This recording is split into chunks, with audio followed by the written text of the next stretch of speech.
할렐루야. 네, 오늘이 3.1 운동 102주년 기념 예배를 드리고 있습니다. 들으시면서 여러분 태극기 받으셨죠? 네, 우리 태극기 들고 다 함께 자리에서 일어나셔서 우리 102년 전에 이 땅에 함성으로 높여졌던 대한독립 만세, 이 시간에 우리 차윤철 원로장로님 나오셔서 선창을 하시면 여러분들이 다 함께 만세 삼창을 하도록 그렇게 하겠습니다. 벌써 102년이 됐습니다. 그날의 감격 직접적으로 체험하지는 않았지만 그래도 마음속으로 기억하면서 크게 함성으로, 태극기 없는 분 지금 빨리 다 함께 손을 들으셔서, 네, 이쪽에도 태극기 주시고요. 우리 4층에 태극기 혹시 없으면 태극기 받으셔요. 네. 자, 우리 장로님 선창하시고 우리가 후창하도록 그렇게 하겠습니다. 대한민국 만세! 대한독립 대한민국 만세! 대한민국 만세! 박수.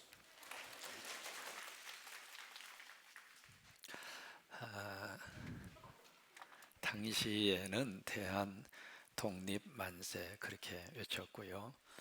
또 간간히 무슨 만세냐면 조선 독립 만세, 두 가지의 만세가 어울려졌습니다. 수천 년 동안 조선이라고 하는 단어에 익숙해져 있었기 때문에 조선 독립 만세 한쪽에서 이렇게 외쳤고, 또 한쪽에서는 대한 독립 만세. 자, 우리 장로님은 참 지혜롭게 대한민국 만세 맞습니다. 여러분, 이 3.1 운동 이제 오늘이 102주년이 됐습니다만은 역사적으로 있었던 이 사건에 대한 해석과 여기에 대한 매듭이 아직도 진행 중입니다. 최근에 하버드 대학의 램지어라고 하는 교수가 위안부 문제에 대한 이상한 논문을 게재를 해서 우리의 속을 완전히 뒤집어 휘법해놨습니다. 또 정신대 문제, 위안부 문제가 또 해결이 안 됐잖아요. 지금 이제 생존에 계시는 위안부의 아픔과 고통을 겪고 계시는 우리 어머님들이 15분이 계십니다. 아직도 이제 그 가슴에 울분과 한이 아직 풀려지지 않은 상태인데, 램지어 교수가 이제 논문에 그렇게 발표를 했잖아요. 위안부 이것이 바로 매춘부라. 그래서 그들 스스로가 사인을 하고 일본 군인들을 사랑해서 자발적으로 계약을 맺고 갔다. 이제 그런 식으로 오도를 하고, 나중에 이제 밝혀졌습니다만은 사인을 하고 갔다 그렇게 주장을 했던 그 논문에 한 건의 사인에 대한 증빙을 제시한 게 아무것도 없어요. 말 그대로 우리 한국의 역사에 대한 그 오도를 그렇게 지금 하고 있습니다. 이 3.1 운동은 세 가지 면에 있어서의 운동의 의미를 갖습니다. 첫째로 이 3.1 운동은 민족 운동이었습니다. 두 번째로 이 3.1 운동은 거국 운동이었습니다. 그러니까 모든 전국적으로 다 벌떼처럼 일어났던 거국 운동이었고, 또 하나 이 3.1 운동의 세 번째 특징이 바로 3.1 운동은 교회 운동이었습니다. 첫째로 우리가 민족운동이었다, 이것을 조선 통독부의 수치에 의하면은 3.1 운동에 참여한 그 당시 조선의 민족이 106만 명이었다, 그렇게 통계 숫자를 밝히고 있는데, 그것은 조선 통독부에서 낸 통계이고요. 사실은 그 숫자보다도 더 많은 민족 전체가 남녀노소 할 것 없이 말 그대로 대한독립 만세 운동에 다 참여를 했던, 그것이 바로 3.1 운동, 민족의 운동이었습니다. 두 번째로 3.1 운동은 이 거국적인 운동이었습니다. 어느 한쪽에서 어느 한 지역에서 일어났던 그런 만세 운동으로 끝난 것이 아니라 서울에서 시작이 됐던 이 만세 운동이 북한 쪽으로 쫙 하고 올라갔죠. 신호주, 해주 할 것 없이 그쪽 방향에서 전체 만세 운동이 일어났고, 또 수원을 중심으로 밑에 지역도 마찬가지고요. 또 하나, 국내뿐만이 아니라 해외에 있는 우리 교포들도 만세 운동에 참여를 했던, 그래서 기록에 의하면은 이 만세 운동이 일어났던 그 지역이 1098곳입니다. 거의 한 1100군데에 이를 정도로 삼천리 반도 곳곳에서 만세 운동이 여기저기에서 어디에서는 일어나고 어디에서는 일어나지 않고, 그게 아니라 거국적으로 일어났던 민족의 운동, 그것이 바로 3.1 만세 운동이었습니다. 또 하나 세 번째 특징이 바로 3.1 운동은 교회 운동이었습니다. 이 만세 운동이 일어났던 모든 지역마다 뭐가 있었는가? 교회가 있었습니다. 그러니까 교회가 바로 만세 운동의 시작점이었어요. 그 이야기는 교인들이 바로 이 만세 운동에 전부 다 함께 참여를 하고, 그래서 교회를 중심으로 길거리로 태극기를 들고 나갔던 첫 번째 이 운동의 주축 세력이 바로 교인과 교회였습니다. 여러분, 두 개의 지도를 딱 준비를 하셔서 그 당시 만세 운동이 일어났던 지역을 쭉 표시를 하고, 그리고 그 당시에 교회가 있던 지역을 표시를 해서 두 개의 지도를 딱 합치면 기가 막히게 일치합니다. 당시에 기독교율이 20에서 한 30만 명 정도 그렇게 계산을 하는데, 그 당시 인구 대비 1%에서 1.5%입니다. 지극히 작은 숫자입니다. 말 그대로 마이너리티 그렇게 표현하잖아요. 지극히 작은 숫자예요. 근데 그 작은 숫자였던 이 기독교인들이 민족의 억울함과 민족의 그 울분 앞에서 함께 일어났습니다. 군산 지역만 하더라도 군산 지역에 최초로 이 3.1 운동의 만세 운동이 터진 장소가 여러분 아시죠? 어디예요? 구암교회입니다. 교회가 주축이 됐어요. 그런데 군산 지역에 구암교에서 있었던 이 3.1 운동의 의미가 세 가지의 의미를 가지고 있는데, 첫째로 서울에서 있었던 만세 운동 이후에 이남, 강강 이남에서 일어난 최초의 만세 운동이 바로 구암교에서 있었던 군산 지역의 만세 운동이고요. 두 번째는 그 당시에 이 군산 지역에 일본 순사들이 그렇게 많았습니다. 여기서 뭐 공주로 이루어졌고 일본으로 실어갈 것이 많으니까 이 지역에 다른 지역에 비해서 일본의 순사들이 그렇게 많이 주둔하고 있었고, 두 번째는 일본인 거주자들이 조선인 거주자보다도 훨씬 많았습니다. 그런 속에서 만세운동이 일어난 거예요. 그리고 세 번째로 구암교회에서 이 만세운동이 딱 일어나는 순간 그것을 통해서 호남 지역 전체로 3.1운동 만세운동이 쫙 하고 뻗어가도록 그 기폭제 역할을 한 것이 바로 구암교회에서 있었던 3.1운동 만세 사건입니다. 그래서 이 3.1 운동은 민족적인 운동이었고, 또 하나 거국적인 운동이었고, 그리고 세 번째로 교회가 중심이 된, 기독교가 중심이 된 그런 운동이었습니다. 이 3.1 운동의 정신을 세 가지로 우리가 요약을 해볼 수 있는데, 첫째는 저항 정신입니다.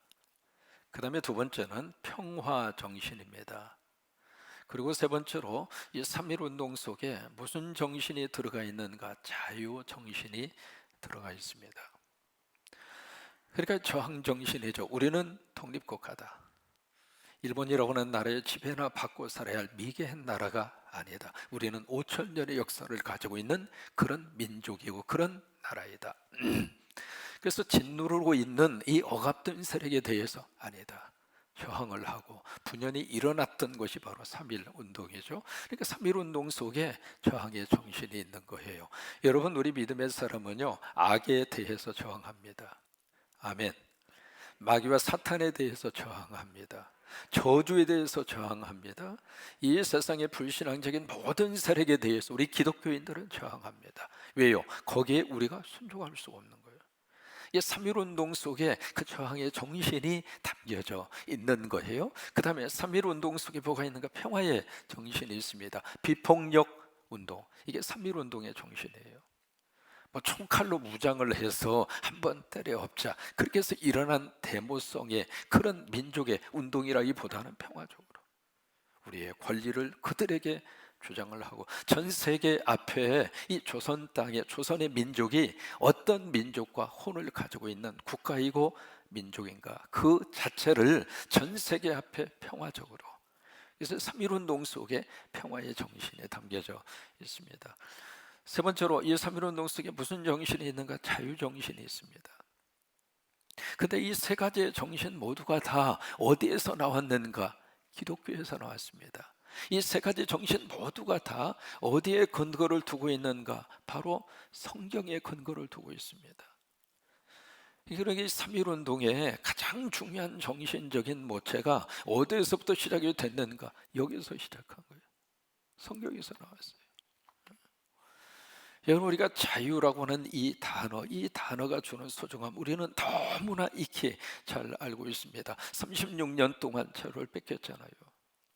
뺏긴 정도가 아니죠. 말살을 당했잖아요. 말살 당한 정도가 아니라 나중에는 조선의 민족의 뿌리를 다 뽑아버리려고, 장씨 계명뿐만이 아니라 이 민족의 역사 자체를 완전히 송두리째 갈아엎으려고. 전 세계 역사에서 식민지의 역사가 수없이 오랫동안 지속이 됐습니다마는 일본처럼 어느 한 특정한 나라와 민족 속에 들어가서 식민지 정책을 이런 식으로 식민지 정책을 한 나라가 드물어요. 근데 그 속에서 우리가 이 3.1 운동을 통해서 그건 아니다. 근데 이 자유의 정신을 어디서부터 우리가 받아서 그렇게 저항하고 외칠 수가 있었는가? 바로 성경이에요. 여러분, 이 자유에는 두 가지의 자유가 있습니다. 소극적인 자유가 있고요, 그 다음에 적극적인 자유가 있습니다. 이 소극적인 자유를 네거티브 프리덤이라고 합니다. 부정적인 프리덤 자유라. 그리고 적극적인 자유를 파지티브 프리덤이라 그렇게 표현을 해요. 이 소극적인 자유는 어떻게 표현하는 무엇으로부터의 자유입니다. 그 다음에 이 적극적인 이 자유는 무엇을 위한 자유입니다. 우리가 여러 가지 많은 것으로부터 억압을 당하잖아요. 우리를 지금 매이고 있는 것들이 있는데 그런 것으로부터 우리가 from freedom, 무엇으로부터 자유. 우리가 지금 가난하단 말이죠. 가난 그 자체는 우리를 얽어매고 있는 거 아닙니까? 그러면 가난으로부터 우리가 자유함을 얻고 싶은 거예요. 그 다음에 아니면 무지로부터 자유, 뭔가 지금 알고 싶은 거예요. 지식을 우리가 습득을 해서 무지로부터의 자유, 여러 가지 많은 자유가 있습니다. 그런 자유들은 무엇으로부터의 자유예요? 지금 마스크를 쓰고 계시죠? 마스크로부터 자유함 얻고 싶으세요? 아니면 계속 쓰고 싶으세요? 그것도 자유의 몸짓입니다. 답답하다는 거예요. 이제는 마스크를 좀 벗고 싶다고 하는 거예요. 이게 무엇으로부터의 자유입니다. 그런데 두 번째로 무엇을 위한 자유가 있습니다. 무엇을 위한 이 자유는 뭔가 내가 목적하는 바가 있습니다. 그것을 이루고 싶은 거예요. 그것에 대한 자유입니다. 그래서 이 마스크에 대한 문제도요, 내가 답답하니까, 내가 자유로우니까 이거 벗어야지. 벗을 수 있죠. 그러나 또 하나 적극적인 자유가 있습니다. 내가 이것을 씀으로 인해서 나 스스로가 자유로워지는 거예요. 무엇으로부터? 질병으로부터. 또 하나, 남에게 피해를 입히는 것으로부터 또 하나 내가 자유를 누리는 거예요. 근데 이게 어느 한쪽의 자유만 막 주장을 하잖아요. 이 소극적인 자유 쪽으로 막 주장을 해서 대표적인 케이스가 미국입니다. 여기에 전 정부 트럼프 대통령부터 시작을 해서 마스크 이 문제가 미국 사회 안에 둘러 쫙 갈라치게 하는 계기가 바로 이 마스크 문제였어요. 공화당하고 민주당하고 지금도 이제 성격이 완전히 다릅니다. 공화당 원들은 마스크 쓰는 것 자체를 그냥 싫어하고 그것이 마치 자유인 것처럼, 그래서 막 마스크를 벌고 활개를 치고, 그러다 보니까 지금 미국의 코로나로 인한 사망자가 50만 명이 넘었습니다. 이게 무엇으로부터의 자유, 그것도 참 우리에게 소중하거든요. 우리가 질병으로부터의 자유, 어떤 나를 메고 있는, 나를 힘들게 하는 어떤 삶의 굴레가 우리 속에 다 이렇게 채워져 있는데 그것으로부터 내가 발버둥을 쳐서 자유로움을 얻을 수 있는 이 소극적인 자유도 우리에게 너무 필요하고, 또 하나 적극적인 자유, 그러니까 남을 위한 자유, 모두를 위한 자유. 그 자유도, 그리고 뭔가 삶의 고상한 목적과 목표를 놓고 그것을 어떻게 해서든지 내가 한번 얻어보려고, 그것을 쟁취하려고 나름대로 몸부림치는 적극적인 자유. 그런데 이 두 가지 자유보다도 더 이 자유의 근간을 이루고 있는 자유가 있어요. 그 자유가 바로 무슨 자유냐면 영적인 자유입니다. 이게 영적인 자유가 없으면은 이 땅 위에서의 모든 자유 자체가 자유롭지가 않습니다. 우리가 가난으로부터 자유하고 싶잖아요. 그래서 물질로부터 뭔가 자유함을 얻고 싶어서 나름대로 열심히 노력을 하고 경제적인 활동을 하고, 그래서 어떤 물질로부터 자유함을 가졌다 하더라도 이게 영적으로 자유하지 않으면 내 안에 자유가 없어요. 다 걱정 속에서 살아요. 그래서 자유 가운데 가장 근본적인 자유가 바로 뭐냐면 영적인 자유입니다. 이 영적인 자유를 누가 우리에게 가져다 주는가? 바로 복음입니다. 우리가 복음을 복된 소식이라고 그렇게 이야기하잖아요. 복된 소식, 가장 좋은 기쁜 소식이 무엇일까? 나를 자유롭게 하는 거예요. 여러분, 예수 믿으시고 이 자유가 있기를 축복합니다. 예수 믿기 전에는 늘 매어 살았어요. 앉으나 서나 걱정이 떠날 날이 없었어요. 잘 되면 잘 되는 걱정, 안 되면 안 되는 대로 걱정. 가지 많은 나무에 바람 잘 날, 세상에 자식이 있어도 걱정, 없어도 걱정, 자식이 많아도 걱정, 자식이 어렸으면 어린 대로 걱정, 크면 큰 대로 걱정. 어떻게 해서 시집가고 장가가는데 그 다음에 아기는 언제 나오나. 이 애기 나오는 그 순간부터 이제는 이 손주가 어떻게 잘 자라야 되는데, 이게요, 예수 믿기 전에는 그냥 하루 종일 걱정이 머릿속에 떠나지를 않았습니다. 근데 우리가 영적인 이 복음의 역사와 예수 그리스도를 우리가 믿고 나서부터는 하나님이 주시는 영적인 자유, 이래도 감사하고 저래도 감사하고 내 삶 속에 하나님의 선한 뜻이 있다. 모든 것이 합력하여 하나님께서 선하게 만들어 주신다. 크게 아멘. 그 모든 믿음이 나를 얽어매고 있는 모든 부자유스러움으로부터 우리에게 쇠사슬을 끊고 자유를 주시더라 이 말이에요. 여러분, 이것이 복음이 주는 너무 귀한 스피리추얼 프리덤, 영적인 자유입니다. 여러분, 영적인 자유의 가장 중요한, 가장 큰 자유의 첫 번째 항목이 죄로부터의 자유입니다. 이게 죄를 짓는 순간 그 죄에 대한 문제는 내가 이 세상 죽을 때까지 끝까지 우리를 지금 굴레를 씌우는 것이 죄의 문제입니다. 근데 우리가 불완전하고 우리가 연약하고 우리가 실수가 많고 그러다 보니까 계속 죄를 져요. 근데 그 죄가 나를 또다시 얽어매고 나를 속박하고 나를 구속하고, 그러니까 그 죄가 짓누르고 있으면은 사람이 얼굴 펴고 설 수가 없습니다. 이게 먹어도 소화도 안 되고 저녁에 주무시려고 그래도 걱정이, 죄에 대한 그 문제 때문에 잠이 다 도망가 버리고, 영적인 자유의 가장 큰 하나님이 주시는 자유가 바로 죄로부터의 자유예요. 이 죄에 대한 자유를 하나님이 무엇을 통해서 주셨는가? 십자가입니다. 십자가를 통해서 죄에 대한 자유를 주셨어요. 그리고 두 번째로 이 영적인 자유의 두 번째 가장 중요한 것이 바로 죽음으로부터의 자유입니다. 이 자유 문제를 우리가 잘 다루고 있는 것이 바로 성경인데, 성경 속에 이 자유라고 하는 단어가 몇 번 나오는가? 40번 나옵니다. 그 다음에 40번 가운데 이 자유라고 하는 단어를 가장 많이 쓴 사람이 누구냐면 사도 바울입니다. 사도 바울이 서신서 속에 이 자유라고 하는 문제를 굉장히 많이 추구해요. 그래서 13권의 사도 바울이 남긴 서신서를 쭉 읽으시다가 보면 그 속에 자유의 개념이 아주 녹아져 있습니다. 오늘 갈라디아서도 마찬가지예요. 갈라디아서. 여러분이 갈라디아서가 어느 지역인가 한번 눈여겨보실 필요가 있습니다. 지도를 여러분 잠깐 보시면은요, 바로 여기 이제 그 갈릴리와 예루살렘 사해, 그 갈릴리와 사해 바다가 있고 예루살렘이 바로 이 즈음에 위치하고 있거든요. 바로 여기서 위쪽으로 쭉 올라가서 800km 떨어진 지점에 여기에 시리아 지역의 안디옥이 있습니다. 이 시리아 지역에 있는 안디옥, 성경에는 안디옥이 두 군데 있거든요. 이 시리아 지역의 안디옥, 이 안디옥 교회가 이 바로 사도행전의 선교적인 역사를 쭉 하고 세계로 뻗어가게 하는 본부가 됩니다. 헤드쿼터가 돼요. 그래서 이제 바로 여기에서 놀라운 역사들이 막 일어나게 되는데, 이 안디옥 교회에서 세계 선교를 이렇게 중추적으로 감당을 하는데, 그 중추적인 세계 선교의 역할을 바울이 감당합니다. 그래서 바울을 중심으로 1차, 2차, 3차에 걸친 세계 선교의 여정이 쭉 그 사도행전의 기록입니다. 1차 세계 선교 여정을 떠납니다. 떠나는데 바로 이 안디옥 교회에서 파송을 했거든요. 근데 그때 안디옥 교회 담임 목사님이 바나바예요. 그리고 바울이 부목사입니다. 그 내용은 다음 주에 우리가 살펴보겠고요. 그리고 이제 마가라고 하는 사람을 중심으로 해서 1차 세계 선교 여행을 떠나는데 여기에 시리아, 수리아, 안디옥 여기서 출발을 해서 첫 번째로 도착한 장소가 여기에 구브로라고 하는 섬이에요. 그 섬을 첫 번째로 선택한 이유가 바나바가 이 구브로 섬 출신이에요. 그래 자기 고향에 가서 가장 먼저 이제 복음을 전한 거죠. 그리고 배를 타고 쭉 이 구브로를 통과한 다음에 그 다음에 도착한 장소가 버사라고 하는 그 장소입니다. 거기에 도착해서 문제가 생겼어요.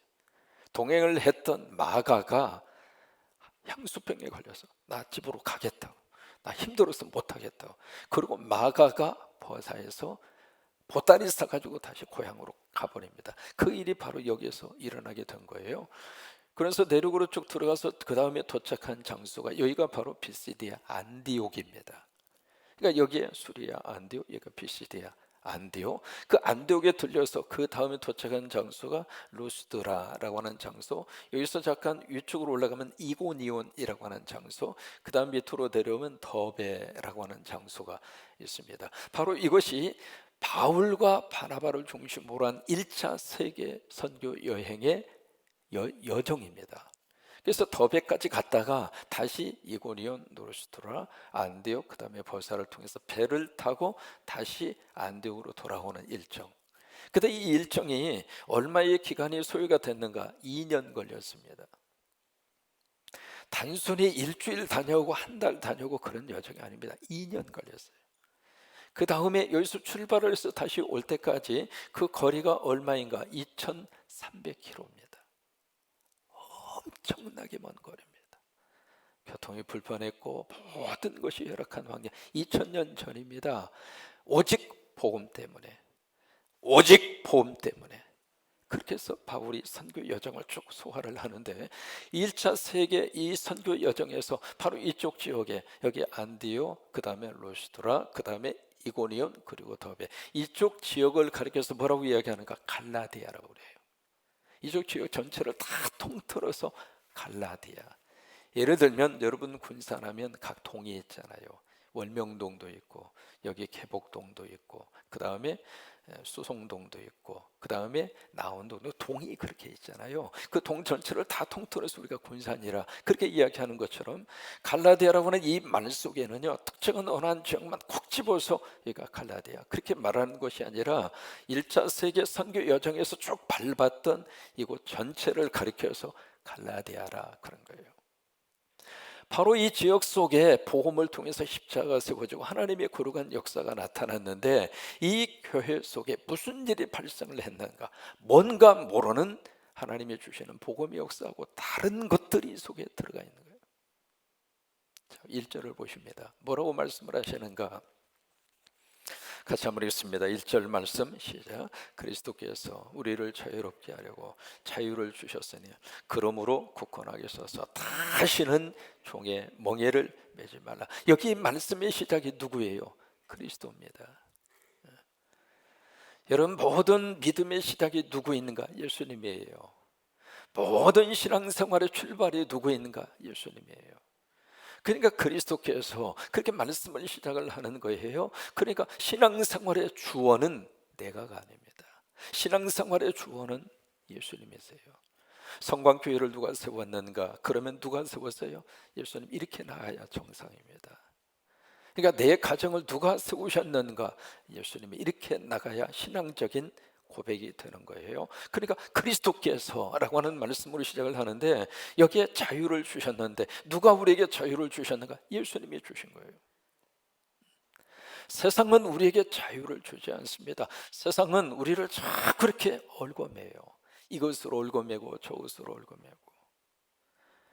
이 땅에 진정한 자유를 우리에게 제공하고 자유를 완전히 보장하는 나라와 민족이 있던가요? 없어요. 세상은 우리에게 자유를 주지 않아요. 근데 자유는 누가 주시는가? 예수님이 주시는 거예요. 이게 무엇을 통해서 자유를 주시는가? 복음을 통해서. 그리고 그 복음의 구체적인 현장이 어디에 있는가? 십자가 통해서. 그래서 우리가 십자가를 붙들고 믿으면은요, 그 예수님을 통해서 우리가 죄로부터 자유함을 얻고, 그것이 과거로부터의 자유입니다. 과거에 내 삶을 그늘지게 했던 실패이든 아니면 상처이든 고통이든 아픔이든 쭉 인생을 살고 나서 과거적인 그 속에서 내가 딱 묶여 있어요. 매여 있어요. 근데 예수 믿고 나서 과거로부터 십자가가 나를 자유롭게 합니다. 현재도 마찬가지죠. 현재도 불안과 스트레스 속에서 우리가 사는데, 현재도 우리가 십자가를 믿고 살면 현재 하나님의 은혜를 기대하고 하나님의 도우심을 믿으면서, 그래서 현재로부터도 우리가 자유함을 얻을 수가 있죠. 미래도 마찬가지입니다. 미래의 내 삶이 어떻게 풀려져 갈까, 특별히 자녀들의 미래 어떻게 될 것인가, 그 미래에 대한 모든 것도 어디에 답이 있는가? 복음 안에 답이 있고 예수 그리스도 안에 답이 있고 십자가 안에 답이 있거든요. 그러니까 자유는 누가 주셨는가? 예수님이 주셨어요. 여러분, 이 자유 누리시기를 축복합니다. 그러니까 신앙생활 하면서 복음 안에서 이 자유를 누리는 것이 너무 행복한 거예요. 늘 마음속에 어두운 그림자 속에서 살았어요. 그런데 예수 믿고 나서 이것이 확 펴지는 거예요. 내가 걱정한다고 될 일이 아니구나. 아니, 걱정한다고 풀릴 일이 아니구나. 그 실체를 파악을 한 다음부터는 이제는 믿는 분이 계시는 거예요. 여러분, 아이들은 부모 앞에서, 특히 아이가 갓난아이일수록 부모님 앞에서 걱정합니까? 걱정 안 합니까? 갓난아이들은 걱정 안 합니다. 분유 떨어질까? 그 걱정 안 합니다. 아파트세 언제 낼까? 그 걱정 안 합니다. 아이가 할 수 있는 유일한 것은 우는 것만 하면 돼요. 마찬가지로 우리가 믿음 안에서 살면은 나를 에워싸고 있는 모든 이 걱정과 염려, 나를 속박하고 있는 것으로부터 자유가 있습니다. 믿음이 깊어지면 깊어질수록. 그러니까 자유는 누가 주셨는가? 예수님이 주셨어요. 그러니까 1절 말씀에 그리스도께서 우리에게 자유를 주셨으니, 어떻게 하려고? 우리를 자유롭게 하려고. 그러니까 자유를 주신 그 이유는 자유를 주셨다, 그것을 인정하고 인식하고 그렇게 끝나는 것이 아니라 그 자유를 가지고 이 땅에 살면서 자유롭게 살아가도, 죄로부터 자유롭게 살고 죽음으로부터 자유롭게 살고, 그렇게 하라고 하나님은 우리에게 자유를 주셨다고 하는 거예요. 자유가 그냥 어떤 개념적인 의미에서 머릿속에 있는 자유로 끝나면 그 자유는 나하고는 상관이 없어요. 자유롭게 살도, 그 자유를 우리에게 주셨는데, 여러분, 이 자유하고 정반대의 이상한 논리가 교회 속에 들어와 있는 거예요. 그것이 바로 어떤 문제냐면 2절부터 단어가 나옵니다. 할례입니다. 이 할례 문제가 그 당시 성도들, 교인들 속에 너무나 강력한 멍해가 되고 속박이 되고 구속이 되는 거예요. 그래서 2절부터 3절까지 이 문제를 여기서 다루고 있어요. 자, 2절을 한번 보실까요? 그래서 1절 말씀에 그 앞에 그러므로 굳건하게 서서 다시는 종의 멍에를 매지 말라. 무슨 얘기예요? 예수 믿기 전에 종의 멍에를 메고 있었는데 예수 믿고 나서 이제는 다 풀어졌는데 다시 또 종의 멍에를 매더라고요. 그 종의 멍에가 무엇인가? 이 할례라고 하는 멍에를 어깨에다가 탁 씹어서 꼼짝하지 못하도록 그렇게 하는, 이것을 갈라디아서 1장에서는 다른 복음이라고 그랬어요. 바울을 통해서 증거되는 하나님의 복음이 아니라 엉뚱한 복음이 교회 안에 들어왔고, 성도들 속에 그것이 하나의 굴레가 돼서 그것이 성도들을 억압하는 종의 멍에가 된 거예요. 그래서 어떤 일이 있어도 다시는 종의 멍에를 매지 말라.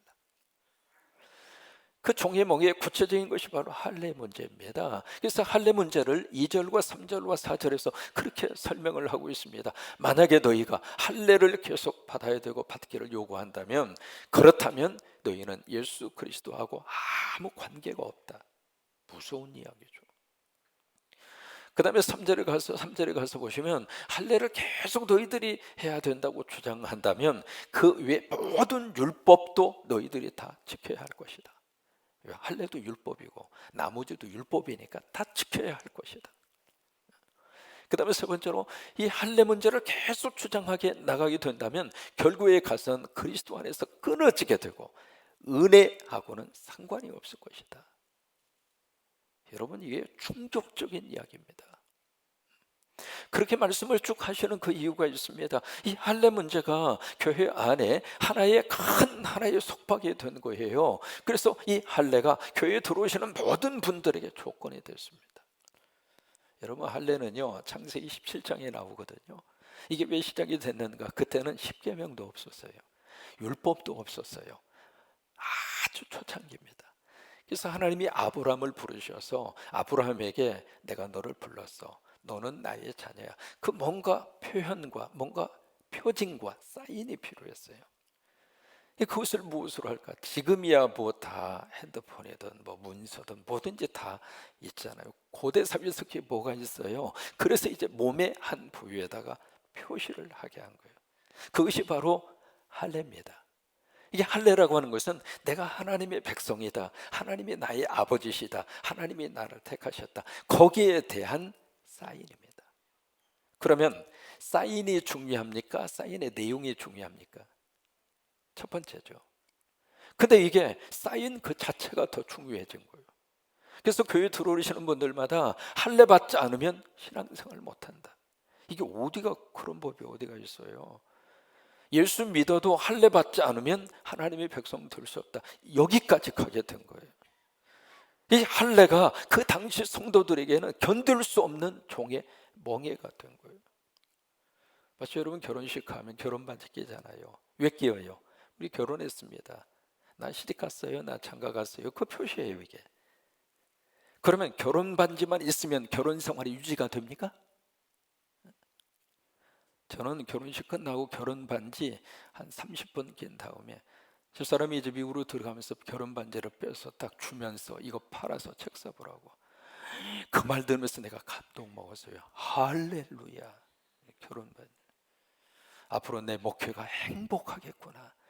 아니, 사모가 보석이나 사달라고 그러고 목걸이나 사달라고 그러고 반지나 사달라고 그러면은 목회를 어떻게 합니까? 근데 이 양반은 처음부터 보석을 싫어하는구나. 얼마나 감사했는지. 그래가지고 이제 반지를 덥석 받아서 팔 수가 있어야지. 그래도 그래서 이제 장롱송에다 거의 다 이렇게 놨는데 그걸 허락도 없이 가져가서 아직도 안 주네. 저나 집사람이라 결혼 반지 딱 30분 끼고 더 이상 그 이후에 반지라고 하는 반지를 한 번도 끼워본 적이 없습니다. 그러면 결혼 반지 없으면 결혼 생활이 깨졌습니까? 할례가 그런 문제예요. 근데 그 할례 자체가 마치 교회에 들어오는 성도들에게 하나의 멍해가 된 거예요. 그건 아니라고 하는 거예요. 그러면서 5절 말씀에 아주 중요한 말씀을 5절에서 하고 있습니다. 5절에 보시면 함께 있습니다. 우리가 성령으로 믿음을 따라 의의 소망을 기다려. 이게 믿음의 요소가 이 속에 다 들어있습니다. 우리가 성령으로 시작하지 않았느냐? 하나님이 우리를 부르셔서 성령으로 믿음 생활을 시작하지 않았느냐? 그러면 지금은 믿음으로 살고 있지 않느냐? 그럼 미래는 의의 소망을 기다리는 자들 아니냐? 의의 소망이 바로 뭐냐면 복음이에요. 예수 그리스도예요. 여기에는 무슨 할례라든지 율법의 조항으로 인하여 그들을 속박하고 그들에게 굴레를 씌울 만한 것이 없어요. 그러면서 6절 말씀에 결론적으로 이 말씀을 하시고 있습니다. 그리스도 예수 안에서는 할례나 무할례나 효력이 없으되. 할례 받았느냐? 오케이, 할례 받아라. 왜? 유대인들은 할례를 태어나는 순간부터 받으니까. 그 다음에 무할례냐? 이방인 할례 안 받잖아요. 물론 의학적인 차원에서 군대 가면 남자들이 해요. 뭐 그렇게 할 수도 있겠죠. 이렇게 하든 저렇게 하든 있어, 오케이, 그거 문제가 되지 않는다고 하는 거예요. 어떤 나름대로 정해놓은 조건과 기준 그 자체가 신앙생활과 복음 그리고 믿음 생활의 조건이 아니라 이 말이에요. 그러면서 딱 한 말씀을 하시고 있습니다. 사랑으로서 역사하시는 뭐예요? 믿음뿐이라 그 말이에요. 믿음만 있으면 된다 그 말이에요. 그러니까 복음 외에는 자유라 그 말이에요. 더 이상 얽매이지 말고. 여러분, 이 은혜가 여러분 속에 충만하시기를 주의 이름으로 축원합니다. 신앙생활 하시면서 자꾸 나도 모르게 이런적인 조건과 율법과 그런 내용들이 우리 속에 이렇게 들어와 있습니다. 그것은 하나님이 기뻐하잖아요. 오직 복음 안에서 십자가로 주신 죄와 죽음으로부터의 자유. 예수 안에서 이 자유가 여러분 속에 충만하시기를 주의 이름으로 축원합니다. 정리합니다. 3.1운동은 민족운동이었고 거국운동이었고 또 하나 교회운동이었습니다. 3.1운동 속에 있는 정신, 저항정신이고 평화정신이고 그리고 자유정신입니다. 이 자유정신은 어디에서 왔는가? 성경에서 왔습니다. 성경이 말씀하시는 자유정신은 무엇인가? 영적인 자유입니다.